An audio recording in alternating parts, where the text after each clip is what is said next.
I had it all planned out. You should have seen how it all panned out. I'm in a real hotel and I wonder where she's at. You know the bird giving me the third degree. Anyway, I know when you get back, we're gonna try all night long. But she lied. When you get back, we're gonna sing a different song. But she lied. When you get back, everything we knew she could. But she lied.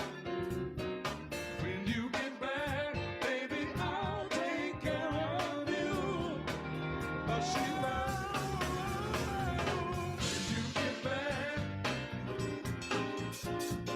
when you get back, we're gonna try all night long. When you get back, so that you lied to, yes you did. You get back. When you get back. Thank y'all very much for coming out this evening. See you next time. Thank you. Yeah. When you get back. You get back. Yeah.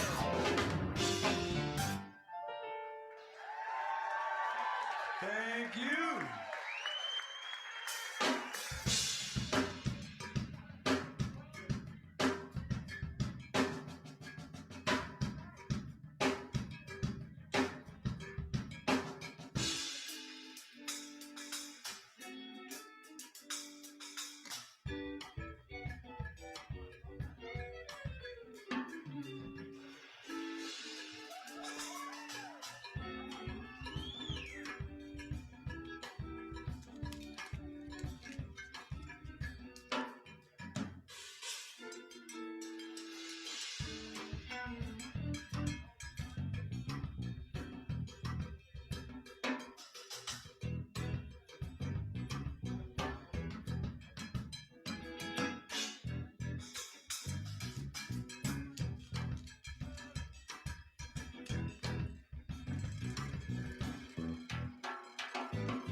I'm gonna get some of this here.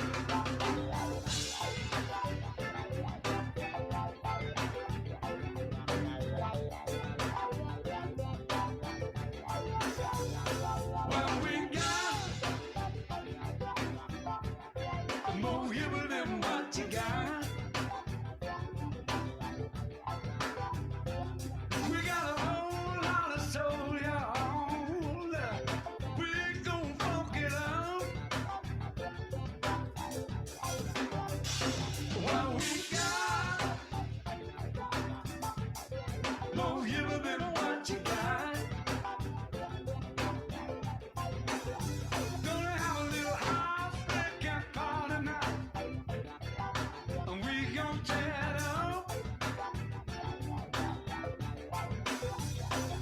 I ain't putting nobody down. Don't wanna rock nobody roll. How you found gonna be funky people if you can't cook it with soul? Why we got more hipper than what you got. What we got more hipper than what you got. Said you just came to play. You ain't got that monster swing. Watch your back, get the hell out the way. Let the gentleman do their thing. What we got more evil than what you got.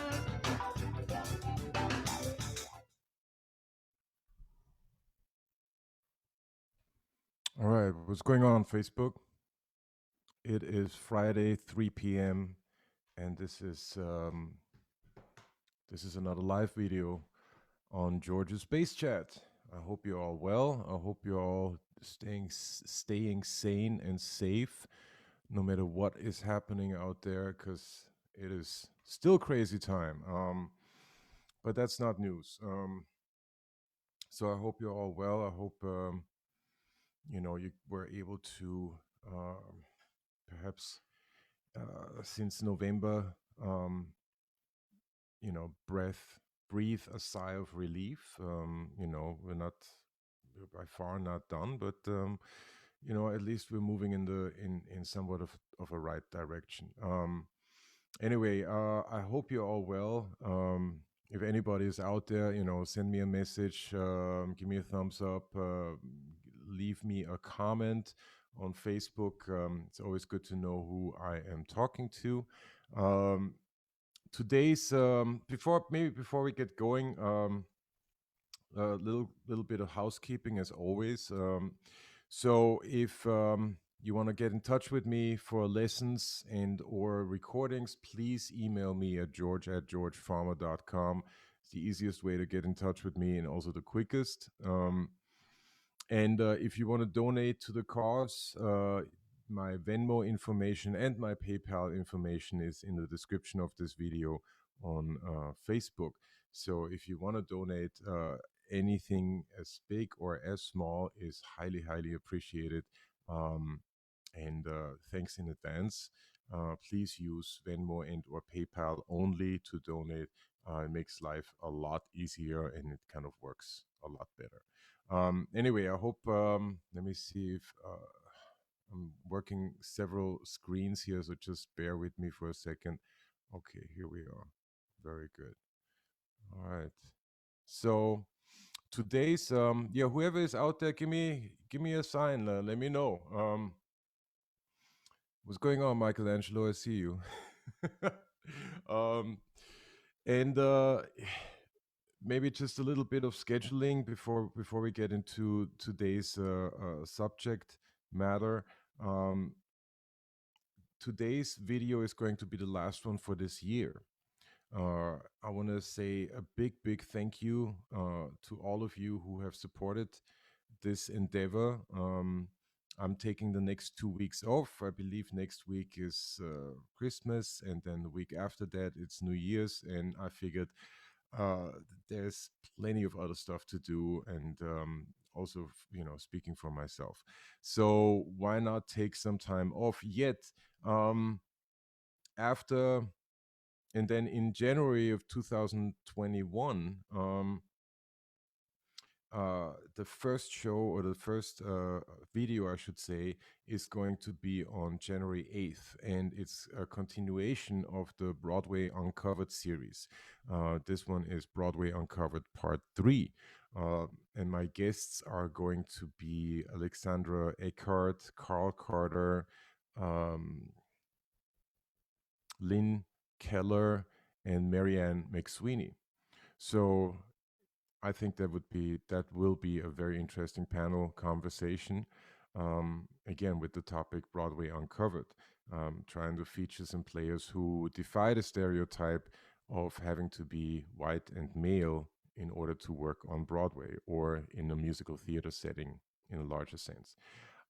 After that, I'm not quite sure yet what I'm going to do. There is two uh, two live videos sort of in the making right now.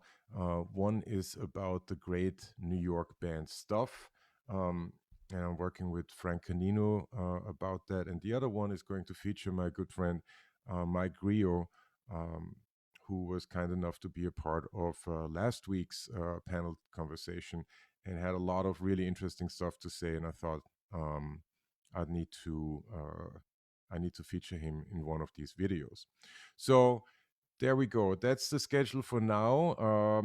I believe that in the month of January of next year, there are only going to be two live videos. I need to take the last 2 weeks of January off. But then get ready for February because I'm trying to put a couple videos together, sort of focusing on Jameson because that's also his. I mean, his birthday is, I believe, January 20th or something like that. Nevertheless, he's an Aquarius. February is an Aquarius month. Is the Aquarius month. I'm Aquarius, so get ready for some Jameson in February because it's his birthday month. That's just all there is to that. All right. um, so that's the scheduling. What's going on, Darcel? I saw you. I saw you very quickly. It seems that I cannot see comments. Let me see if I can do something to fix that. Just bear with me here. All right. There we go. And I still can't see comments. Well, that's too bad. Somebody send me a comment. Let me know if this is working or not. It doesn't seem to be working, but we'll figure it out. Hey, there it is. What's going on, Sadi? Good to see you, man. Apparently, I can get comments. Great. Awesome. All right. Moving on, getting into what's going on, Darcel. Um, Oh, the comment disappeared. Sorry about that. I'm glad that it sounds great. You know what? I think that I'm using Zoom now, and I'm basically posting from Zoom onto Facebook, and that seems to be working a lot better. And there's no more of this stereo trouble or stereo imaging that's not working out. Anyway, let me get into today's subject because a good friend of mine is going to join me today, and he is known by the name of Jeff Allen. Jeff Allen is a bass player here in the city in New York. And I met Jeff many, many years ago while I was busking um, on the streets of New York. And I think that I had just finished a shift. For those who don't know what busking is when you play on the street for tips. And I had a crew that I played with for an hour, for a year and a half, on the streets of New York. Where was that? Entrance to Central Park on the east side. Then we had another spot on 7th Avenue between 49th and 50th Street. We had another spot where there used to be a gasoline station on the corner of Broadway and Houston. Um, and then we, of course, played the Columbus Circle subway station. Is that all? Oh, and then a spot right in the middle of Times Square. Times Square was not a pedestrian zone at the time. This is 96, this is 97, 96, 97. Um, so there were still cars driving through Times Square. I had a little Ampeg amp, combo amp. And one day after one of those shifts, you would usually play 8, 9 hours, something like that.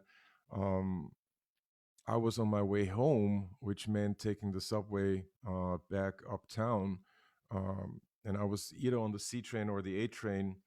And this dude is sitting, and I have my amp in front of me on a little trolley, and the electric bass in a flight case, not in a flight case, in a gig bag. And this dude across the subway car from me, just keeps staring at the amp, and finally starts talking to me like, "How do you like that amp?" And that was Jeff Allen, and that's how it started. And that's, certainly going back to 97, 98, something like that.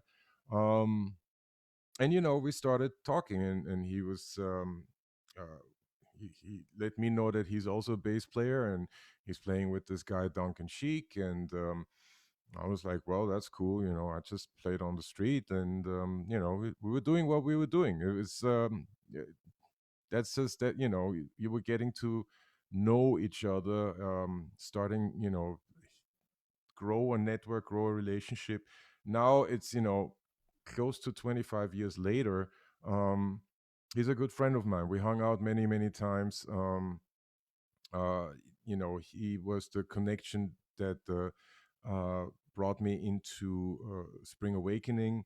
And he has been subbing for me since Spring Awakening, pretty much on, from what I remember, almost every show I've done.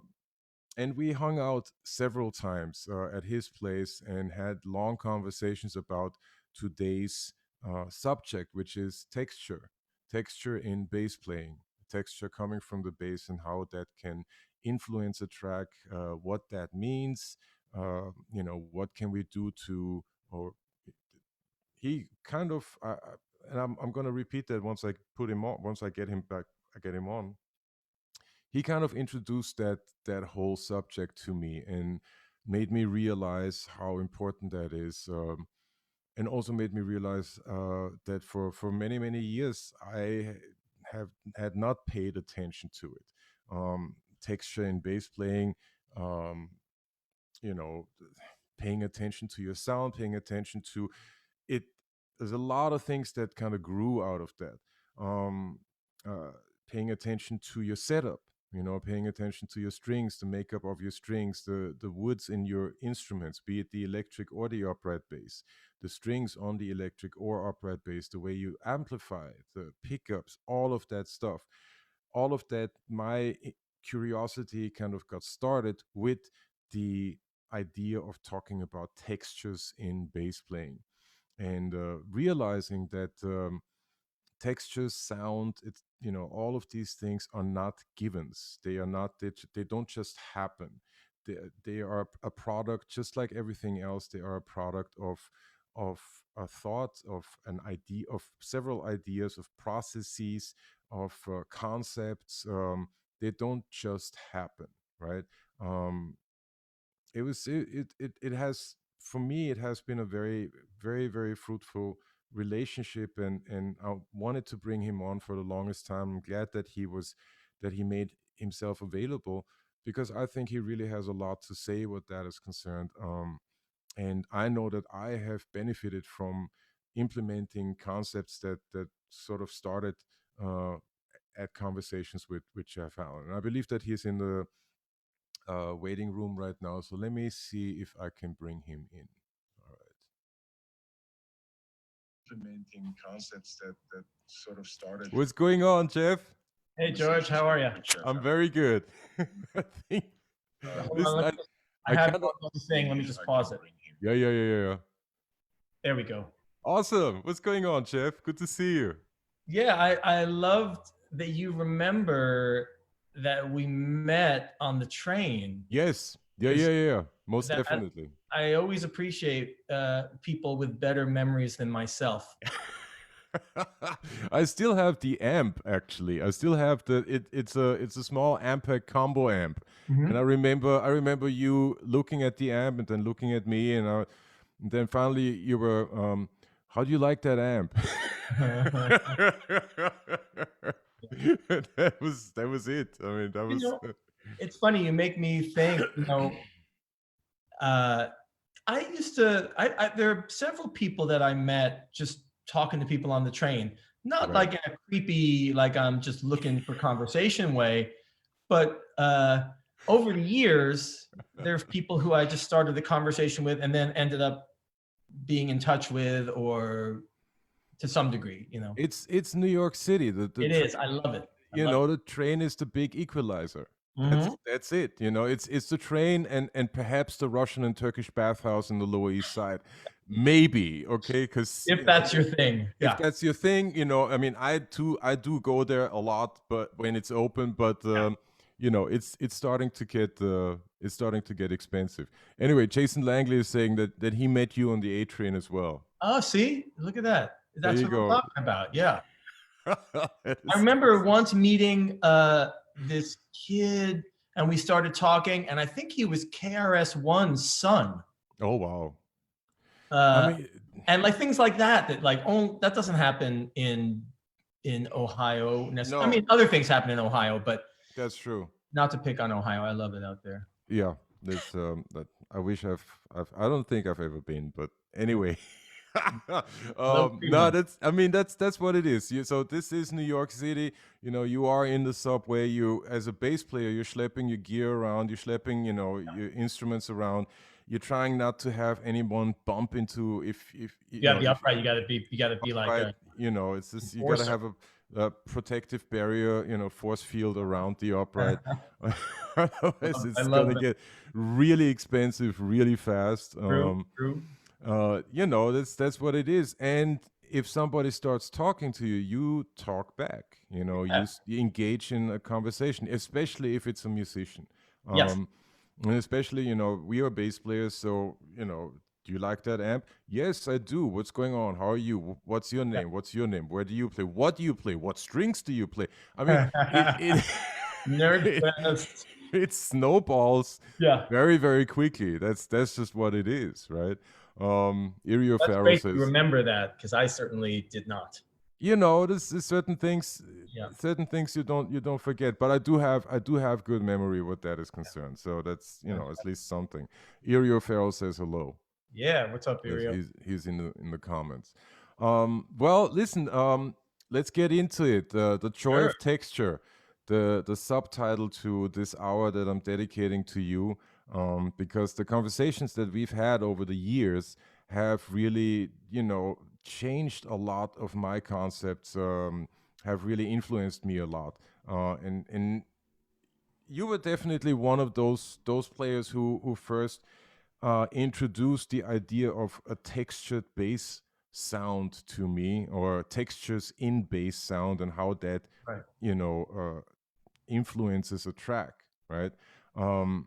And up until then, I never really thought about it too much. I was definitely coming more from a classical point of view, which is, you know, you start playing, here's the bow, here's your left hand, and go, right? Yeah. And don't think about it, don't question anything, certainly don't, you know, dig deeper or anything like that. But maybe a good idea to start this conversation is, let's talk about the definition of texture real quick, Mhm. right? Yeah. I saw 'Cause, you post something on the advertisement. say again. I saw you posted something on the advertisement, some sort of Oh definition. yeah, well that's just the Wikipedia definition of texture. Yeah. That's Yeah. you know, that's all that there is. I mean, it could be seen as, in a way, synonymous with, detail. Like, what Right, detail do you choose to dig down into? right, You know. yeah, So go. yeah. That makes a lot of sense. But let's also, like, put the focus on bass sound, Mhm. texture and bass sound. Now, if we're talking details, are we talking about sound? Mhm. Obviously, we're talking about sound. What are the definitions of sound? Like, are we including note choices? You know, are we including rhythm choices, or are we just talking about The the sound itself. the sound itself, meaning the number of frequencies that are in a certain configuration to each other? You know, Mhm. is that what texture, how we should define texture? What do you think? I think that would certainly be one of them. Yeah. Okay, okay, Yeah. I mean, the word, you and I, when we spoke a week or two ago, when you asked me to do this, I hmm think the word can be applied to so many different things, but that's correct. certainly the sound of the instrument and how it fits into a given context, Right, whether right. a brighter sound is going to work. And I think that's like, that's one of the things that everybody brings to the table. Right, It's not just, oh, I can play these things. right, It's your sensibility or your taste. right, When you hear a song, you're like, oh, I hear a sound that is really dark on this, operating in this way, like a right. part, and Yeah, yeah, that's really sort of, I don't want to say infinite, because there right. are only so many options, but there are a lot of options. The way you hear the instrument in a given context, and then the choices you make Yeah, to hopefully make something sound better or have yeah. work. Now you're saying two things, you know, Yeah, that are I tend to do that. that. All over the place. No, Real no, music, but baby. these two things kind of, I think I should would be interesting to keep in mind. And Yes. one thing is context. All Yeah. right. Context meaning genre, style, you know, what is going on around you, right? Mhm. And then the other thing was now I'm kind of getting lost on context, because that Okay. then in and of itself is already a big issue, right? Mhm. But the other thing is basically your own awareness as the player, right? To ask yourself those questions and have an idea, right? And that was the other thing that I intended to point out. Have an idea what the sound is concerned. Don't just take it for granted. Don't just plug in and hope for the best and forget about everything else. Have an idea, and from that idea, you sort of start building texture into your bass sound, right? Mhm. Because your example, I hear something dark, right? Mhm. That in and of itself is already an idea. And that is something that's, believe it or not, is something that doesn't necessarily happen that often. Like, you don't necessarily, very often people don't ask themselves the question of, what do I hear here? It's like, okay, well, this needs to be this, that, and the other. Okay, well then, how do you want to go about this? How do you want to sculpt this tone, that you say this is supposed to be? Say this is a rock song. Okay, first thing that comes to mind, pick Yeah, is preferably. it eighth note? Is it eighth note based? And then how how how big a role the bass might be playing in the arrangement? Yeah, It might be an arrangement where the bass is going to just be the bass and the kick are going to be one without any other motion, yeah, yeah, yeah, yeah, or yeah, if the yeah. bass is going to be driving eighth notes, like with the guitars, you want to be more part of the string section, so to speak. Right. Um, I mean, obviously you're both, but and those you may make choices based on that Yeah, yeah, yeah, pick, yeah, no yeah, pick, how busy, what are the guitars sounding like? What does it sound like in the room? What is the singer doing? yeah, yeah, yeah, yeah. So, How, so in other words, yeah, context and choices. All yeah. of a sudden, context and choices kind of equal, that combination equal texture, right? Or Hmm. can equal Yeah, it's texture. part of Because I it. mean, this is, Sure. nothing here is written in stone, and this I tell my students all the time. Like, okay, this is what works for me, Hmm. and take it with a grain of salt. See if this works for you, but it's not as if, okay, this is what you need to do in order to get a textured bass sound. It doesn't really exist. And Um, everybody brings something. Everybody's choices are going to be different or slightly different. And it's always exciting hearing other people play, yeah, because the fact that they're different people, they're going to right, make different choices than you. exactly. And I think that's sort of really inspiring for me when I go out and see you play a gig, or any of our colleagues who's Yeah, playing at a club, regardless of, or separate from the music that they're playing. right. Obviously if the music is better or less better is one part of it, but just like Mm. hearing somebody else on the bandstand making choices, how they sound, Right. how they're approaching the music. I've always gotten a lot of inspiration Yeah. from other musicians and other bass players, and you know, Yeah, yeah, yeah, most definitely.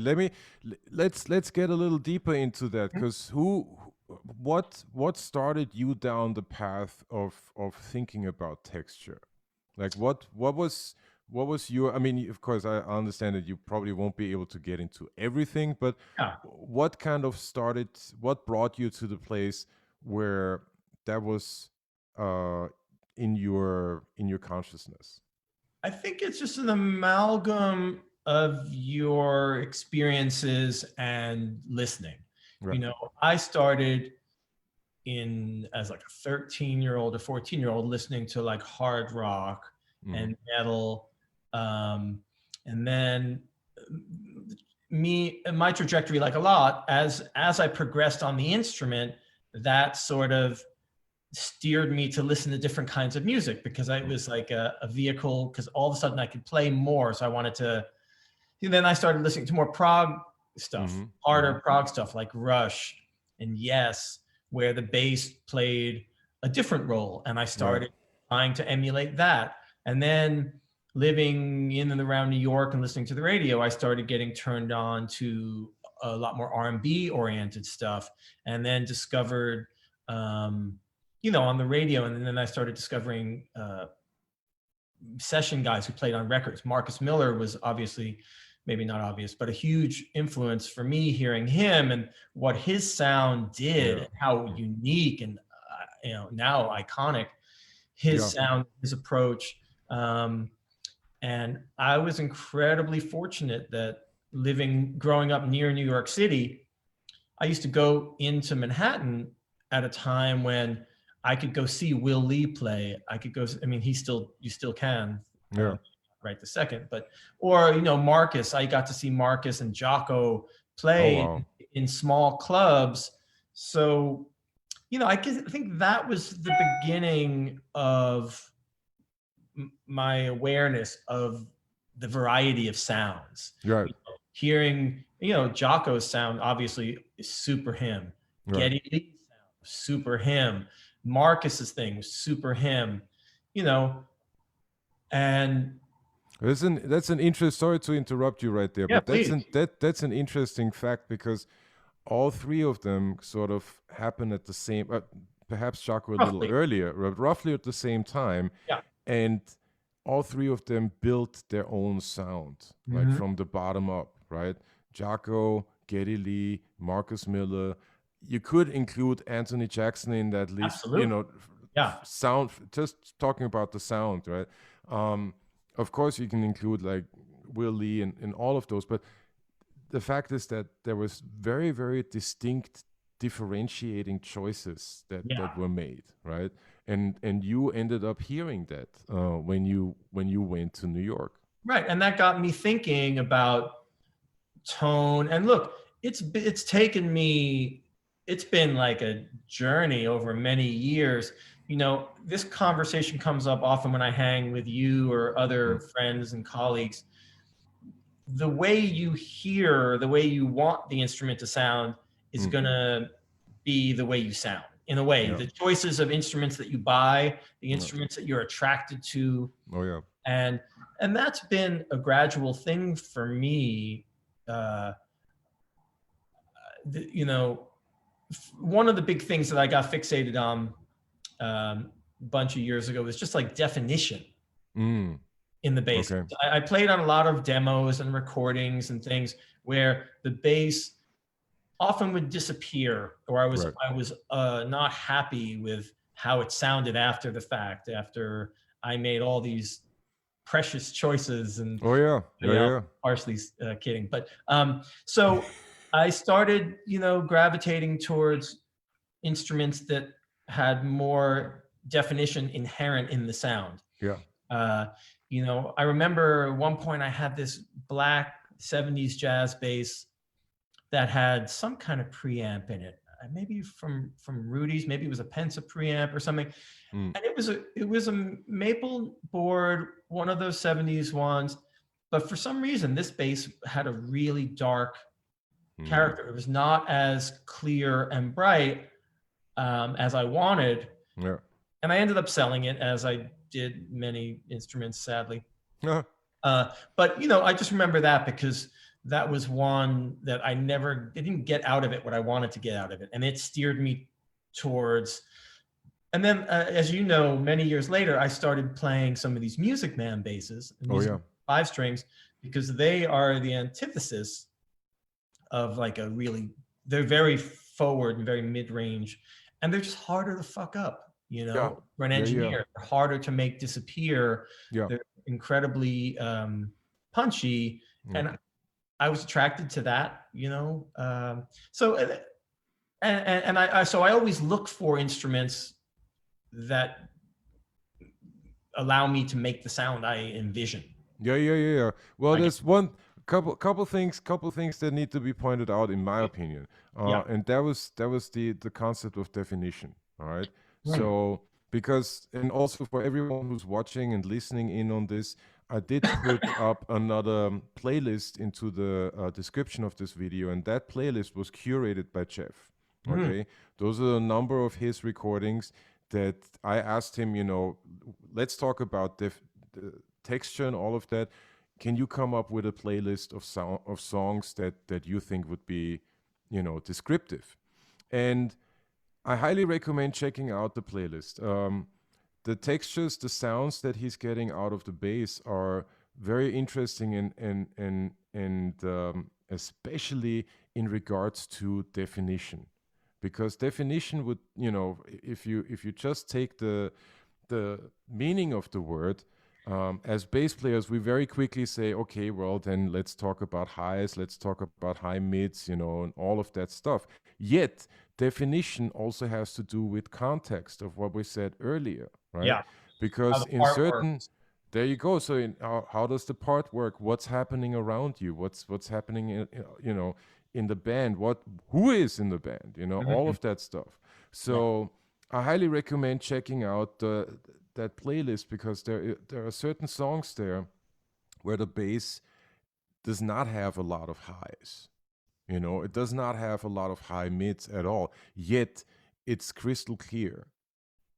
It's very defined, right? I It tried. I has. tried to. When you asked me to put together a playlist, I Mm, tried to um, have it be varied. yeah, There's a song with some. I played Moog on it. yeah, There's a song with upright.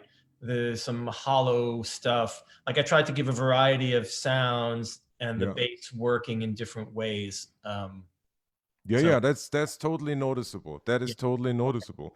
And I just wanted to point that out. Like the concept of definition is a really good starting point in terms of talking, in terms of getting texture into your sound and getting a more textured sound out of your instrument. Think about definition, think about how can I achieve definition, right? Mhm. And what are all the various bits and pieces that perhaps influence my decision making process. So you are now I think you came originally, you're from New Jersey, is that right? Correct. Yeah. Yeah. And then, moved into New York, or lived in New Jersey. With the proximity to New York, you were able to catch, when is this now? This is, I don't want to This would date be you or early anything. '80s. Early 80s. So there we go. I was in high school. I Okay. graduated high school in '85. So Okay. between like '81 and '85, Yeah. I got to see unbelievable Yeah. amount of music that really inspired me. Yeah. Anthony Jackson, when the Club 55 Grand was around, Mm. um, it would be like the David Sanborn, Marcus Miller, Hiram Bullock, Steve Jordan band, Right. you know, Right. and they would just get together and they would play and jam. And there would be songs, but they would be stretching out. And, Yeah. for me, that was mind blowing to be able to see people of that level Right. in a small space, blasting your head off, Yeah. Yeah. Yeah. and making you feel something physically and understanding groove and what a rhythm section does or is supposed to do. Yeah. So I was thrilled, and I didn't know at the time how lucky I was. That was just what was out there and Mm. stuff that I was gravitating to. But yeah, it was really great. And then I when I was 17, I moved into the city to go to school, and I had along the way in high school, I started playing classical double bass, Right. and that all snowballed almost like sort of beyond my initial intention. And I ended up going to Juilliard. Um, Mm. I just thought it would be cool to be in New York, and also, like I said, that was snowballing, and my ability was increasing, and Yeah. Yeah. it Yeah. seemed like a good move at the time. Let me ask you this, because this is just out of to satisfy my own curiosity. Yeah, But please. do you think that there is, um, sort of a connection between classical upright study and electric bass, and especially when it comes to sound production? Is there some sort of connection there somehow? In terms of like basics and Hmm. like how elemental aspects, Yeah. like this whole pandemic, when everybody camped out at home, Mm. some of the practice that I've been doing, I've been going back to on both instruments, Yeah. to stuff that I studied years ago. And look, Mm. and really making, going back to like the word elemental, Yeah. you know, and the way I see myself, and I don't know if this is it says more about me psychologically or anything, but like I see myself more as like a craftsman, Right. you know, as Right. like a artisan than as an artist. And I know those things are not necessarily mutually exclusive, but Right. I definitely view what I do as like a as craft. Right. And therefore, the building blocks of that craft, how you produce the sound, how you move your finger, like the Mm. very basic building blocks. And I've been returning to that. So in that sense, they are connected. Just to answer your question, Yeah. uh, on the double bass, when you're learning to play with the bow, learning to get the note started, Right. with the bow consistently to get, and that's still not an easy proposition. No, no, that Many never years later. goes away somehow. That's just what it is. That's it does stay. That's one thing that it's like the sympathetic ringing of the strings. Yes, It's never gonna go away. Like you're always gonna have to work on that one way or the other, right? You're always gonna true. have to mute left or mute right, and same thing. That's how I at least see working with the bow, starting the note and ending the note, and making sure that it's consistent Hmm. are three of the most difficult things of working a bow. And playing in tune. Like I love. I'm Mm, people who know me and have hung before. I talk a lot about vibrato and mm, how that can. That's sort of like the vibrato is sort of like the right hand of the drummer on the hi hat. You know, mm, in that mm. like the personality of the voice and personality of the player. I find vibrato can be that. Right. So but I also have learned that like playing with no vibrato um, is also really powerful and Oh also yeah. really fucking hard to Yeah. play in tune. Like if Oh you yeah. want to play a scale against some sort of reference pitch with zero vibrato, that's like a real truth teller right there. Yeah. Yeah.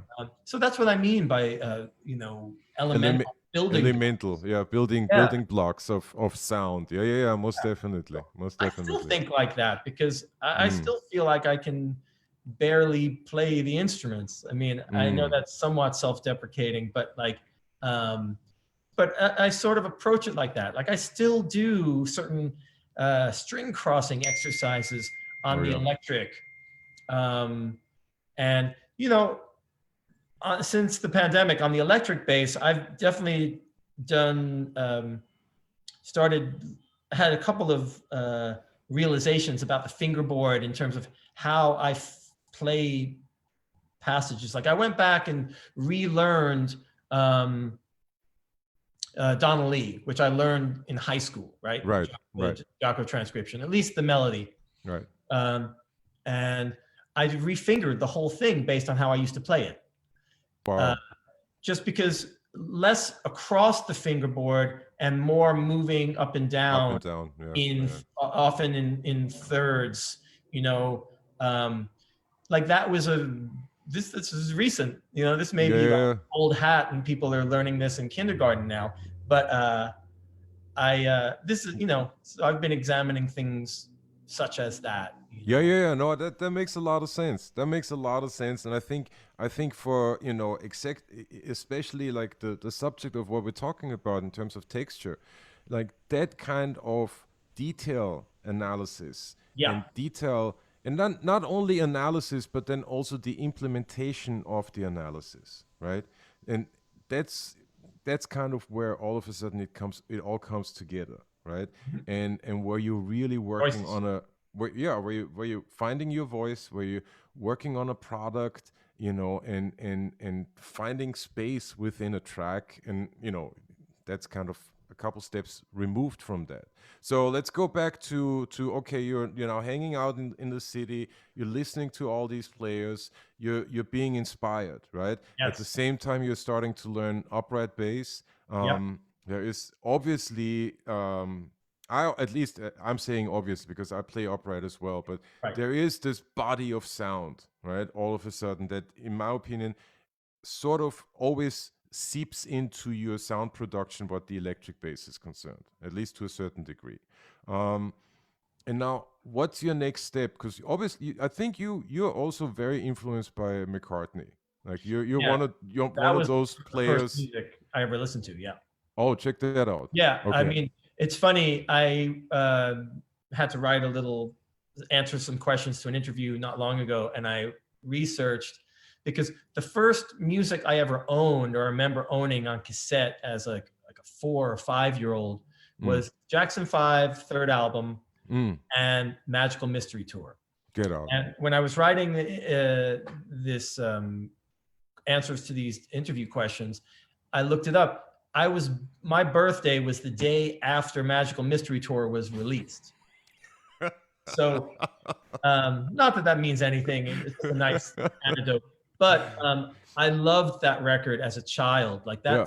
that was one of my earliest influences were those two records. I didn't realize I was listening to Wilton Felder and James Jamerson, Right. crush that stuff. I didn't even know what the bass was. All I know is I liked that record. Yeah. And I didn't even know who the Beatles were, Paul McCartney. Right. I liked that music, and I owned the cassette, and I had a little cassette player, and would listen to it and jump around. Yeah. This Um, is it's fascinating to me, like how those early moments or early memories somehow end up in our consciousness. yeah, That's in all of a sudden here we are 2020 and we're talking about textures and bass sound, and we're going all the way back to my being childhood. It's like being in childhood. therapy. Yeah. I mean, that's what I do. But going back to that, another thing, and my mom loves and very pridefully likes to point out, I've pointed out to her that riding around in her car, I have a brother and a sister, and the three of us, my parents would throw us in the back of the car to go run errands, to go to the supermarket or whatever it was. These are the days before seat belts, before Ralph Nader took over. And I just remember, AM radio was the king back then. And Right. I just remember listening to ABC and NBC on the New York radio and hearing just like top 40 radio in the early 70s, Right. early to mid 70s. And a lot of those songs are still incredibly dear to me and really influenced me. And I think is probably part of the reason I gravitated towards music when I became old enough and could play an instrument or had the feeling or the inclination Right. to want to have any feeling about music. Right. And this is a bit of an aside, but the tour manager who I worked with on many occasions, Phil Sullivan, who worked with Duncan and Suzanne Vega and many people we know, he had a cassette or a CD of just like a snippet of every number one hit in chronological order for every week in the 70s, like every number one.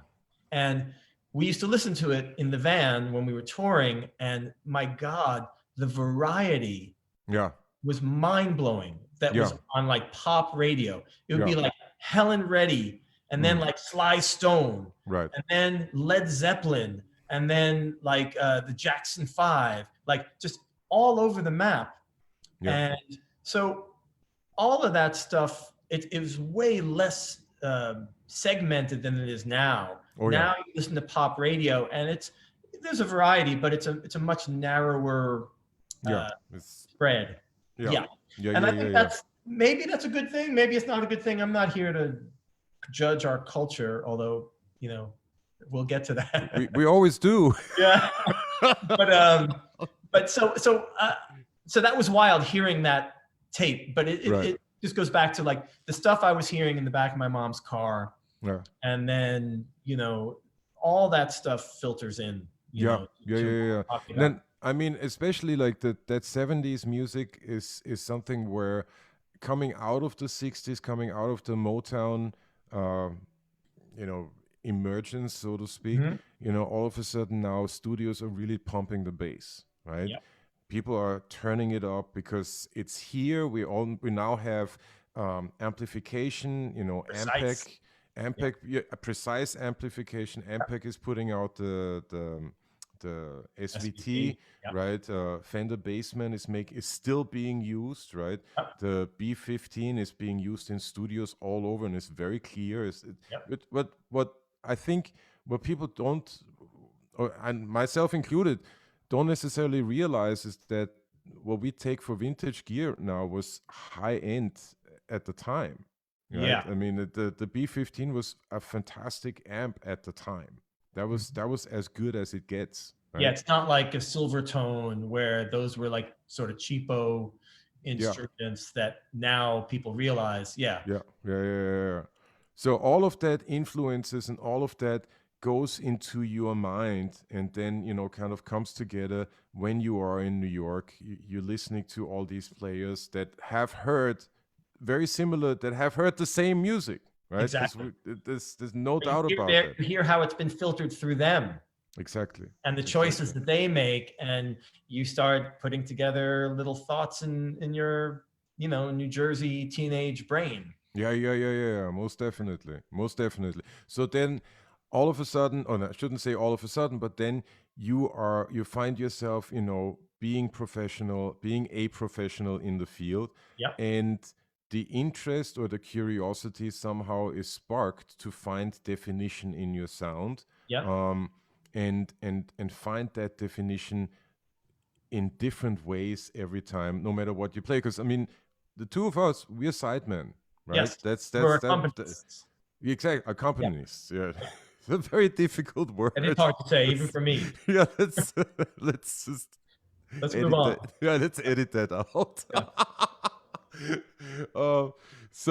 But it requires of us to be, as side musicians, it requires of us to wear many hats, still have a musical identity somehow. And I think that the conversations that we had about texture sort of made, I don't want to say made it possible for me, but sparked a thought process where my musical identity wasn't necessarily linked to a genre anymore. Right. But it was linked It expanded. It expanded, and it was linked to my output on the instrument. Cool.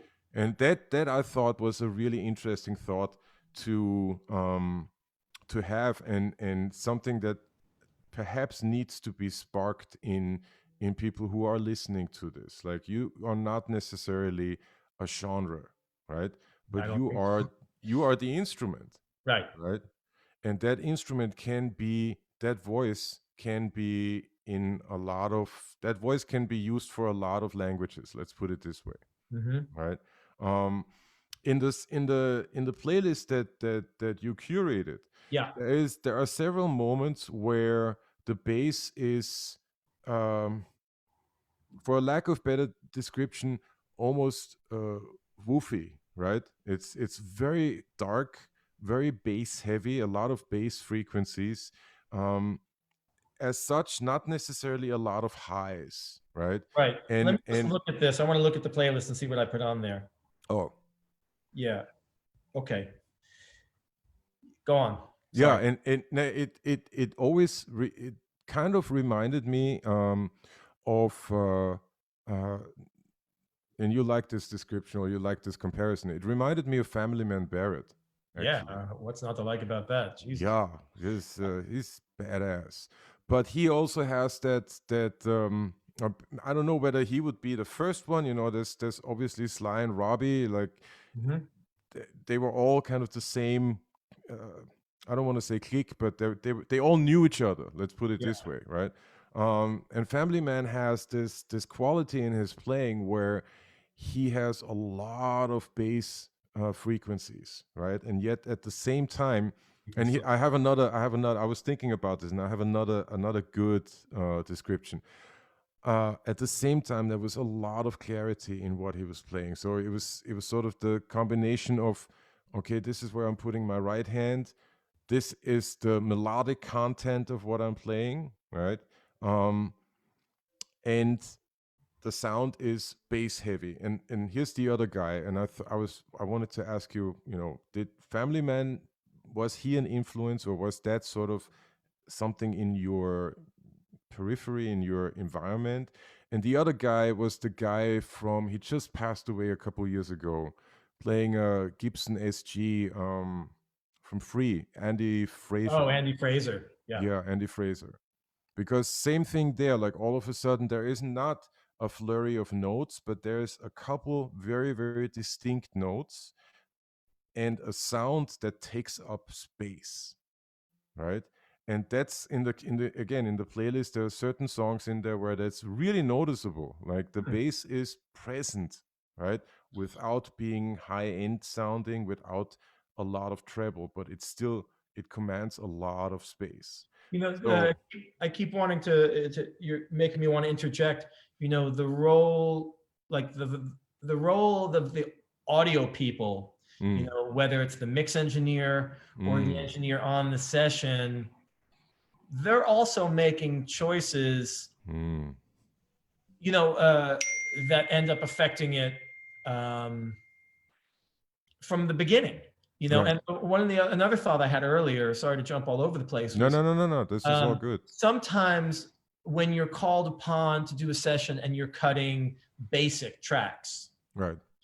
you're making choices, and it's just bass, drums, maybe guitar, or bass, drums, guitar, maybe keyboard. It's like the bare bones, and you're not necessarily hearing. You know, you might be hearing the melody. The singer might be singing along, so you know what the melody is and how it relates to the chords, but you don't know what other guitar parts are going to be overdubbed. You don't know what background vocal parts are going to be in there and how they're going to operate. Or Right. God forbid, any other overdubs, be they wind, strings, brass, Yeah, or yeah. programming, or whatever. So there's something that I really love about that, because I love being in the room with the fellas, or not necessarily fellas, but people, Yeah. you know, and making music. That's what I do it for. I love Yeah. being in the room with people and playing and reacting to each other. But I often prefer, you know, doing the bass after the fact as an overdub. Or, you know, Mm, I've heard stories, you know, how McCartney sometimes would do bass last, right. you know, when the arrangement is more fully fleshed out. So he's reacting to the full picture and then knows his spots. He can Yeah, choose, yeah, yeah, you know, yeah, yeah. where the melodic stuff is appropriate, etc. So that balance between those two things, like when you're Mm, cutting basics, like mm. the choices that you want to make, like in terms of like taste, like I don't, you know, I'd love to go bananas all over everything, but Right. clearly I wouldn't get hired. Right. But yeah, just those are two different environments, I guess is what I'm saying, where you have to make different choices based on the information, the facts on the ground, I guess. Right, right. Well, I mean, the facts on the ground have changed. Like if you're at the Accurate. beginning and then at the end, Right. there's, you know, Different it, things it happen. can be night and day. Mhm. Couple things come to mind. I had a conversation with Branford Marsalis. I did a follow-up video with him, Oh, right? cool. And I asked him about Bring on the Night. Obviously, the whole follow-up was about Bring on the Night, but I asked him also about gee, what's the name of that song? Now I can't remember it. Burn for You, or yeah, Okay. yeah. The you know, in the live version, in the movie version, there's big drum solo in it, right? And then in the album, in the live album, there's no drum solo, but it's sort of a collective. I don't want to say jam situation, but there's like a collective moving, Hmm. right? Um, and sure enough, he said like, okay, well, the movie version was at the beginning of the tour. Right. The recorded version was at the end of the tour. All right, just like we were saying right now, the context had changed Yeah. completely, right? So that's Everybody's making different choices. exactly, yeah, and they know each other now a lot better. They're not, you know, they're not just coming out of rehearsal room and, oh my god, we need to, you know, impress or whatever. No, this is they've already survived the road now at this Yeah. point, and they're just reacting and acting, and there's more of a communication going on, right? Or a different type of communication. But then again, like the other thing is, uh you know, someone like Family Man, again, bringing it back to the playlist, because that really struck me. It was not only that there was at times a darkness to the sound, but then you managed to, and that's why I asked you to curate the playlist. Yeah. You managed to find songs that where there was a lot of space taken up by the bass, and Mhm. that I find intriguing. Right, That was not intentional. That might just be that the was your fact. subconscious coming Yeah, through. I'm a bass player. I'm like not even thinking about it. But that's cool. Yeah, it's nice to hear. No, that was definitely noticeable. There's all of a sudden. That's why Andy Fraser came to my mind, because he was Right. able to play only a couple notes, and all of a sudden you didn't miss anything, right? See, yeah, you put your finger on something that I think you and I have probably talked about. One of the things, and as I gone on and was getting on the scene and building my skills or whatever, Mm, the better players that I played with, you continue to learn things. And mm, as a rhythm section player, certainly the drummer has a huge, the relationship between the bass and the drums is a huge thing. So, mm, having the great fortune to have played with some of the best drummers in New York, that also had like a huge mm. effect on all of this stuff, Yeah. in terms of choice making and parts. Because when you're playing with a great drummer, very often, and I'm wildly oversimplifying just Mm, because that's what I often do, but mm, like when the song is great and you're playing with a great artist and the song is great and the drummer is killing, you can almost play nothing and you sound like a genius. mm. You can literally play like a whole note, and that's absolutely the only thing that can exist, or the right thing for that. Yeah. When everything is great. I'm not saying that's the clearly that's not the only approach, but Right. it's more of a metaphor or an idea. But and the better the drummers that I played with, that really started to refine my own thinking in terms of part creation, in terms Mm. of note density, like how many notes, Yeah. and register, like all these different choices that we can. Yeah. That makes a lot of sense. That makes a Yeah. lot of sense. I'm kicking myself that I didn't think of that, but it's totally true. Like, we should listen to the drummers. Well, it just makes the overriding thing that I took away, when the drummer is killing, Mm, you don't have to, it takes a whole load off your shoulders. Like, you don't have to think about a whole bunch of stuff. And like the way I oversimplified is you can just play a whole note and you sound like yeah. a genius. Yeah. Clearly it's not that, but just the idea that it just makes it really easy, Right. and then you can pay attention, or where you're sitting, how it's feeling, like are you or note length or things like this. But this brings up another thought of mine, Hmm. which to throw into this pot, which is, I find that it's about equal parts listening and not listening. Yeah. And by that I mean like reacting and just being, Yeah. like actively listening or just, and I think that sort of what's the word I'm looking for, contrast between these polar opposites, I think happens at a lot of stages. Mm. If you think about it, this is the thing that made me think about that was like, you and I are sitting here talking about all this minutia and detail, which I Right. love, and it's fun with a fellow bassist, but like a big part of it is just like, is the not talking about it, and just Right. like getting on the bandstand, and you're just there and you're reacting to like the lights, you're reacting to the girls in the audience, or you're reacting to the players on like just your environment, and you're not thinking about note length, and you're not thinking about your sound, you're just being. You're just being. Yeah. And so when I say it's about equal parts listening and not listening, that's sort of what I mean. It's like, Mm. yes, all this craft stuff and all this detail stuff that we talk about is fantastic, and it helps mold, or it helps define who you are and how you sound. I think it's important to recognize, or to realize that it's also this other not thinking Yeah. that's a big part of what you end up putting Yeah, out. where you basically just let go and Yeah. I mean, be, you know, whatever Yeah. whatever that entails, because that is equal, or you know, that can be equal parts acting, reacting, that can Right. be equal parts, you know, agitating and letting go, you Mhm. know. Thinking and not thinking. Exactly. So that's a very interesting. I mean, you know, here we are talking about texture and you know, reacting and acting and letting go. And is there still anybody out there? Nobody cares. This Everybody's is like, something that I've become aware of as I've gotten older. Nobody gives a shit. yes, everybody's just totally asleep. Oh my god, this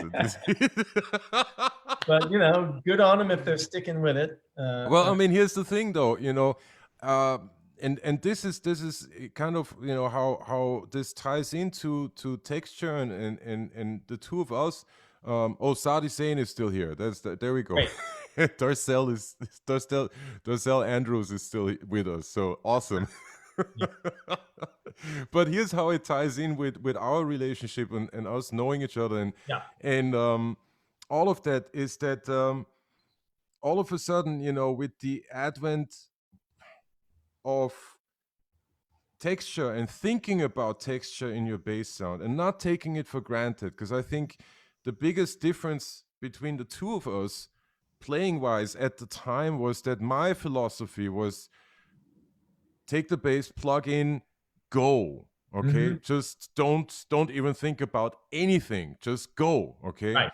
I mean, and that was also partially influenced by moving to the city and, you know, being a fish out of water and complete stranger and having to make this work. Like there was no, you know, there was no two ways for me about that. So Right. I Swim. didn't necessarily think about anything else, right? Whereas you did have a concept, right? And you did have thoughts about texture and sound and all of that. And it made me realize, and this is maybe a really good takeaway from this conversation, Mhm. that these kind of thoughts, these kind of you know, textural concepts, as minute as they may seem, right, is exactly what the greats have done. They have all had these thoughts, they have all had these concepts, they have all had these conversations, be it with themselves or with other players, right? Right. They've all paid attention to those details. You Yeah. cannot tell me that a Willie Weeks did not pay attention to his sound. Just, you know, that doesn't exist. Same goes for a Chuck Rainey, same goes for a Jameson, same goes for a Duck Dunn, same goes for a Thundercat, or for, you know, the dude who plays Deantown. I forgot his name. Oh yeah. Yeah. What's his name? Music Man. Joe Dart. Joe Dart. Joe Dart. There you go. So, you know, same goes for Michelle Anteguocello. Hello, you know. Yeah. Not, there you go, you know. So I think that this is where, you know, this kind of thinking is really important to, it's really important to realize that no, you can be as minute as you want about this, you know. When we talked like a week ago, you said like you can go micro or macro on that, and I thought that really defined it very well. Well, you know, it's funny. I know the pictures we talked about, my Instagram, and you took some of those pictures for the advertisements and stuff, and I started going on about, you know, how I've been taking the same picture over and over again since I was a teenager, and not literally, but sort of. And but that's all about this zooming in, like micro or macro. Like this is super nerd land here, but like I've always been really into ideas of repeating patterns in nature. Oh wow. And self-similarity and fractal geometry and the self-similarity within those kind of things. And I've also, music like James Brown or like Fela, where it's all about these parts, like these building blocks that make something when you add them together. Yeah. The architectural sort of component to arrangements. There's a tie-in between these ridiculous abstract photos that I take, not consciously. It's just sort of what I do or what I'm attracted to, what I find beautiful or what I react to in the world. Yeah. So yeah, I really enjoyed like putting the artwork together for this live video, because there's very good pictures. Like, you should definitely put these out there. Just saying, right? They're on Instagram. Anybody who wants to see them. No, I've thought about that. Whether just printing some out from my own home or trying to organize something, but I just do it. I don't do it. I just do it for myself. Someday maybe I will do that. Pandemic, this would be a good time to do it. And I may yet still, but we'll see. Yeah, but also getting from these pictures to James Brown and the compositional qualities of James Brown makes so much sense to me now. That now I understand the pictures a lot better. It's all related. I don't know which. I think it's just what I find appealing. It's always interesting when you meet lay people who are not lay people, but people who are not involved in the arts or people that are not musicians, and they're like, "Oh, what kind of music do you like?" That's a really broad question for people like us. So I, some of the pat answers that I give, I'm always like, I like music that makes me feel something, like physically, like rhythmically. Oh, wow. I'll say stuff like that because I do, whether it's the Gap Band or whether it's some like Steve Reich or James Brown or Earth, Wind and Fire, or like, it can be anything. But I love the rhythm and the rhythmic component. If it moves me, it moves me. Yeah, most definitely. And with the rhythmic component, there is the idea of architectural building blocks. Rhythm is just math. It's just mathematical subdivisions of things, and they fit together, and they're fun. Yeah. Most definitely. They should fit together. Fingers crossed. That's what's such a trip, about some of this newfangled. It's not that newfangled, but the Jay Dilla influence, and people, from D'Angelo's Voodoo record, when people started really shifting the way the pieces of the rhythmic puzzle fit or lean in severe ways, with straight and not straight and way back. That stuff is really interesting to me. Sometimes I love it. Sometimes I'm not that interested in it. But it's fascinating. Well, it challenges our definitions of what we know to be true, or what we define, as truth to ourselves, right?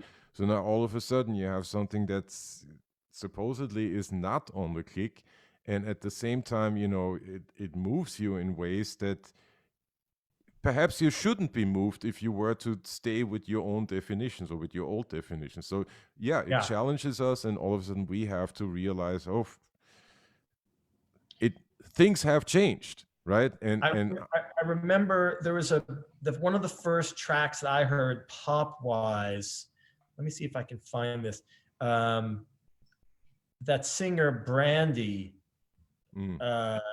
She had a hit. I believe Timbaland maybe did it.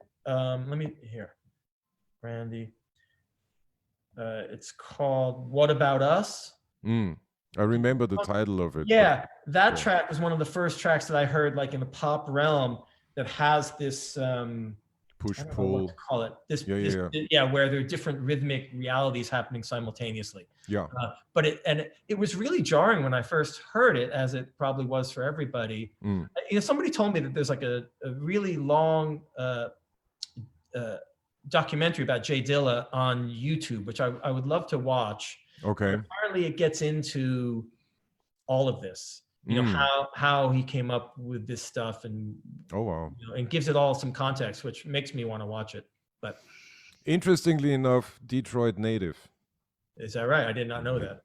Yeah. Yeah, Jay Dealer, Detroit native. It's just as an idea of what everything, everything that comes out of or came out of Detroit. And it's probably still coming out of it Yeah, now. yeah. There's Yeah. like there's a real pool there for Yeah. what it's worth, right? I Yeah. mean, Oh, there's a pool here in New York, and there's a pool in Los Angeles. There's definitely one in New Orleans, but Detroit is all of a sudden this. If you t- just look beneath the veneer, yeah. you'll find Detroit like right I there. I love a It's, lot of that super local tradition oh yeah, passed down. oh I've yeah. had this conversation I've had with a couple friends and colleagues recently is about some of the Bay Area stuff Mm, and the lineage. You know, obviously Larry Graham, right. uh, you know, and Rocco were both Slime, yeah. Slime, the So Family Stone. Yeah. and Tower Power, but Oh then yeah, you had guys, you know, Bobby Vega, yeah. and hearing how Bobby Vega, you know, came from Rocco's thing and Larry Graham's thing. But there, I don't know. Are you familiar with that guy, Derek Allen, DOA? He, Mm, he's a mind-blowingly no. great bass player and producer. He's from Okay. Sacramento. I have a friend who's from Sacramento that years ago was like, "Oh, you got to check out this guy, DOA." I think he Mm, was music director on a big Janet Jackson tour years ago, okay. and has produced and music directed and composed all sorts of stuff. But he's a bass player. Mm, He's got the double stroke thumb thing together. But and there's another guy, what's his name? Eric Smith.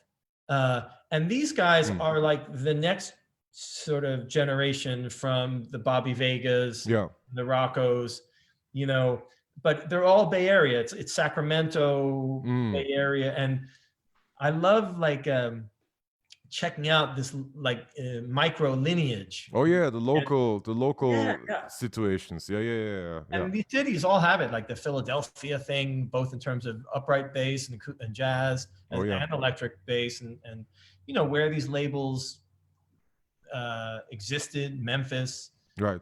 Detroit. You know, I got on a little bit of a bender fairly recently. I've always loved some of the bass lines, and then I started investigating this guy, Leon Silvers. Oh yeah. I remember you posted about it. Yeah, he's a Yeah, bad dude. Yeah. yeah, he's a producer and a composer, but he was a bass player. You know, a lot of those the big Whispers hits. Mm-hmm. What's it called? Turn the beat around. Okay. Is that what it's called? Anyway, he's an amazing bass player Right. and incredibly specific. Yeah. Like about the part, about the way the sound and the part operates in the arrangement. Because he's a bass player who's producing, and we're talking about architecture and building blocks. Yeah. This guy really embodies that. You know, when you're a producer and you're building from the ground up. And there's a great clip on YouTube of 3 or 4 of the guys, the original guys from the Whispers, talking about Leon Silvers. Oh wow. And they're talking about how he would get on the floor and would be hitting the kick drum, like he would build up the beat like piece by piece. Yeah. And then do the hi-hat. Yeah. And this is before Pro Tools. So he would sit there for 5 minutes and hit the snare drum or the kick drum, and he would build up these beats from a production standpoint. And hearing that really made sense to me in terms of how specific and detailed his bass parts and those arrangements are. But not to digress too far. No, that makes a lot of sense. Again, we're talking about texture in bass playing, and the minute you open yourself up to that concept, you cannot not be detail oriented, because all of a sudden, you know, you've now kind of taken the one barrier that stands between you and a whole, you know, another universe of realizations. You've taken that barrier away. So now all of a sudden everything is open, right? And all of these influences and all of this detail is all of a sudden is important or is relevant, right? That's really what we're talking about. So now it is you cannot get you cannot not be detail oriented when talking about texture, and all of these things and all of these pieces, like Leon Silva's hitting the bass drum and building a drum groove, piece by piece, one instrument at a time, right? Yeah. All of that is adding texture. Yeah. Right. If we are seeing the importance of nickel strings versus stainless steel strings, right? I mean, that's a really nerdy and really small detail. It is. But indeed. I mean, how small is that in comparison to building a drum groove, one instrument at a time? Yeah, no, it's on the similar frequency, you know. There you go. So texture again, it fascinating subject, I think, and we've been on now for well over an hour. I think we'll leave it right here. This is I think the audience's we'll keep ears. Going in private. Yeah. another Yeah, next time I see you. Yeah, maybe with some beverages, perhaps. Yeah, I'm down for that too. All right. Well, thank you so much for asking me to do this and having me on this. It's really flattering and humbling. I've seen some of your other conversations, and some of the people you've spoken with. It's a real it's like humbling, and it's a real honor to be anywhere in the building around some of those people. So yeah. So well, I wanted to say that because I appreciate it. Believe me. Oh yeah, no, most definitely. As I said, like that, I think that the conversations that we had over the years, and I remember being first on Cabrini Boulevard, and then at another place somewhere in the Bronx, in the 200th Street, 238. 238. There you go. Yeah. So I mean, we've had long conversations about this, and you played a lot of music for me that where I hadn't thought of it that way before, right? Mm-hmm. But since I started thinking about it that way, meaning since I paid more attention to my sound, more attention to what is my sound within the context of what I'm playing, what is the texture of my sound? Like, is it dark? Is it light? Is it fluffy? Is it solid? Is it it's the reason why I'm not playing certain type instruments, because they sound too concrete to me. They sound like concrete. It's not your concept. It doesn't resonate with me, right? Yeah. But it was important for me to have these conversations with you, and I thought that it would just be interesting for the audience out there to encounter that, and perhaps influence them in thinking about your own concepts, or their own concepts, their own textures of what they produce. I find especially since I've played a lot of theater music, the idea of going in and blindly just reading what's on a piece of paper in front of me without any kind of thought. Yeah, you have to bring it to life. You have to bring it to life. And what does that mean? That means realizing that there is texture, realizing that these sounds that we are creating or recreating all are there for a reason, right? So it would behoove us to respect that, right? Absolutely. And because otherwise the music is not going to speak to you, and you are not going to be able to speak through the music. Yeah. Right. That's the best way I can put it.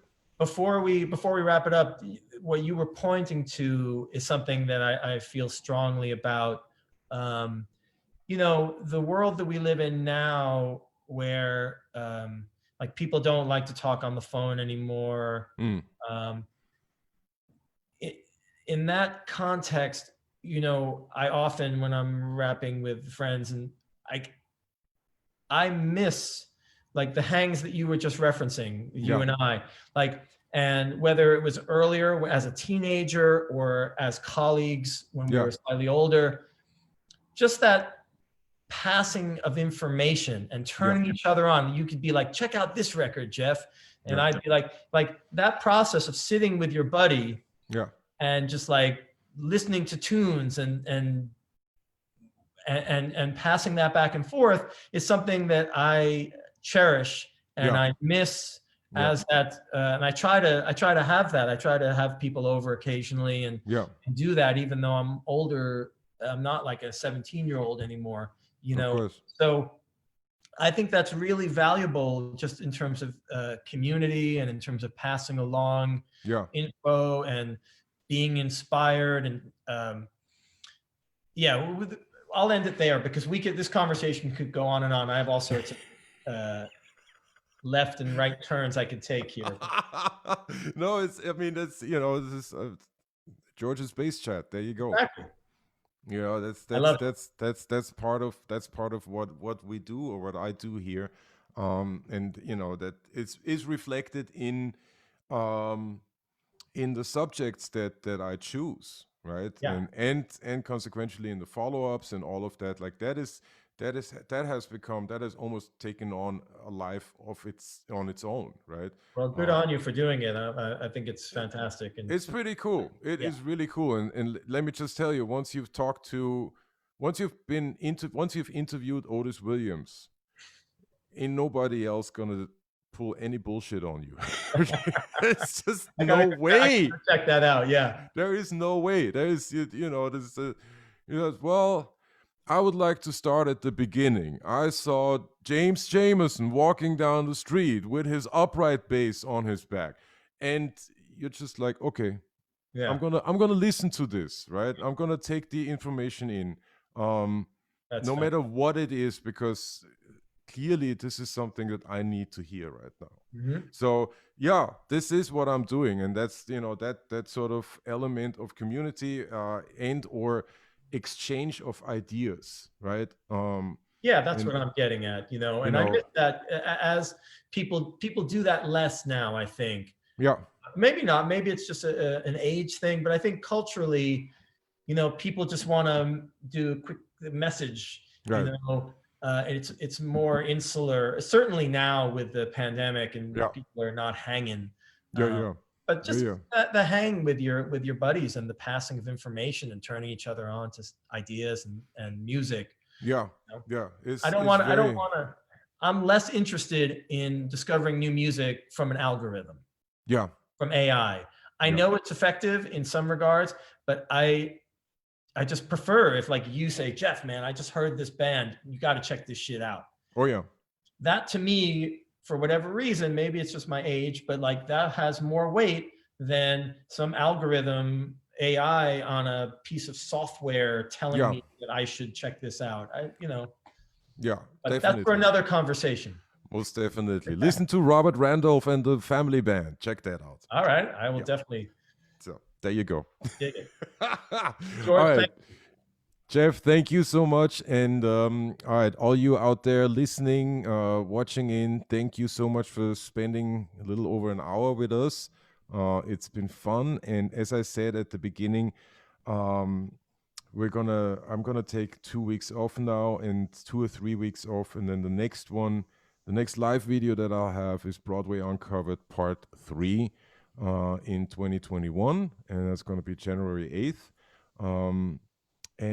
So I'll see you all until then. I wish you all happy holidays, good change of the season, Merry Christmas, Happy Hanukkah, Happy Kwanzaa, whatever you're into it. I wish you all the best. And as I say every week, be kind, be cool, and remember, we only have each other. All right. Amen. See you all later. All right. Talk to you later.